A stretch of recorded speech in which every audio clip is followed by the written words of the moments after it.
Welcome to Channel. Donald Trump is at it again. Just days ago, speaking before a massive U.S. military audience, he reignited one of his most provocative and frankly insulting claims that Canada could one day become America's 51st state. For most Canadians, the idea is absurd. For Prime Minister Mark Carney, it's outright unacceptable. As Carney prepares to meet Trump at the White House next week, the topic isn't officially on the agenda, but it looms large over the talks like a dark cloud. The headlines may focus on trade and tariffs, yet the real issue runs far deeper. This is about sovereignty. It's about national identity. And it's about whether Canada can hold its ground amid the political turmoil brewing to the south. One thing is certain. Mark Carney has made his stance unmistakably clear. Canada is not for sale. Turnbull is absolutely right. When Trump talks about Canada becoming the 51st state, it's not just a joke. It's a statement that frames Canada not as an equal partner, but as a subordinate. That shift changes everything. It alters the tone of negotiations, raises the stakes for Ottawa, and puts Mark Carney in a position where he's defending far more than trade deals. He's defending the very principle of Canadian independence. But here's where things take an unexpected turn. While Trump may view this rhetoric as a bargaining tactic, Canadians are responding in exactly the opposite way. Instead of softening attitudes toward the U.S., his remarks are fueling a surge in national pride. Think about that. Nearly 80% of Canadians say they would never accept becoming part of the United States. Not even if it came with full citizenship, financial incentives, or promises of easier trade. Instead of dividing Canadians, Trump's rhetoric is doing the opposite. It's uniting them, strengthening a shared sense of national pride. And that unity matters. Because when Mark Carney walks into the White House next week, he's not walking in alone. He's carrying the strength and clarity of an entire nation behind him. This isn't the first time Carney has faced Trump's provocations head-on. During his very first trip to Washington as Prime Minister, Trump floated the idea of buying Canada, and Carney didn't flinch.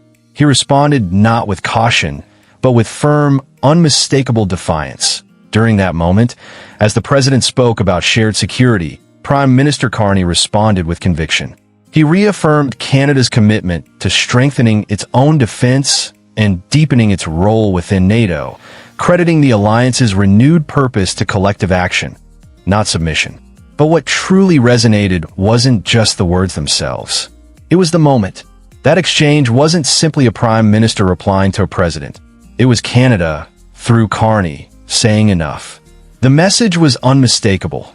Canada is a sovereign nation, a partner, not property, and it is not for sale. Now, as Carney prepares for his second face-to-face with Trump, the stakes are even higher. Trump has doubled down, once again repeating his fantasy of turning Canada into America's 51st state. But this time, Carney arrives with the wind at his back, supported by an overwhelming majority of Canadians who want him to defend the nation's independence without compromise. This clash isn't just symbolic. It carries real political weight. If Trump keeps pushing this rhetoric, it could poison the trade talks meant to stabilize cross-border commerce. It erodes the trust that makes allies possible and forces Canada to confront a hard question.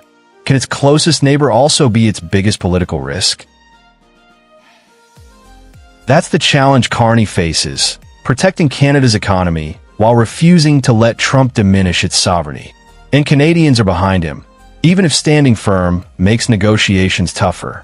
Because at its core, this isn't just another round of tariff talks or diplomatic handshakes. It's about identity. To Trump, the idea of Canada as the 51st state may be a laugh line, a bargaining chip, or a soundbite for the crowd.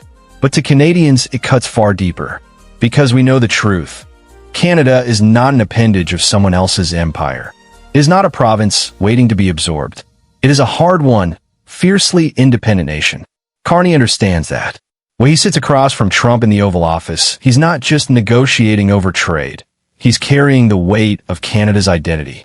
Every word will echo back home. Every refusal to bend will strengthen national pride. And any hesitation could weaken the message Canadians have made loud and clear. Stand firm, stand proud, and don't let Trump push us around in SO as he walks into the White House this week. The contrast couldn't be sharper. Trump wants Canada to bend. Carney wants Canada to stand tall. Trump seeks headlines. Carney seeks a future. Trump plays politics. Carney defends principle. That's why the latest polling matters. Nearly 80% of Canadians reject outright the notion of becoming part of the U.S., East or West, English or French, urban or rural. On this, Canadians are united. And that unity gives Carney his greatest strength, legitimacy.